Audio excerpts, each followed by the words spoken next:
Ang veteranong guard na si L.A. Tenorio ay sumali kamakailan sa Gilas Pilipinas sa kanilang training camp sa Laguna at tumulong sa pagsasanay ng mga manlalaro para sa nalalapit na FIBA Asia Cup qualifiers.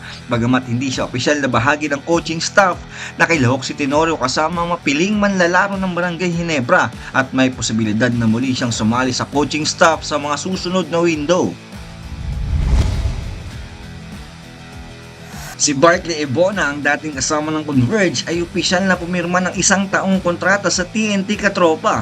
Ang power forward mula sa FEU ay sumali sa TNT bilang isang free agent matapos ang kanyang nakaraang kontrata. Si Ebona, ang number 4 overall pick noong 2019, ay nagdulot ng lalim sa frontcourt ng TNT sa gitna ng mga pinsala sa mga pangunahing manlalaro tulad nila Poy Eram at Justin Chua. I-comment mo ang iyong mga saloobin at i-follow ang Sports Plus PH para always updated ka.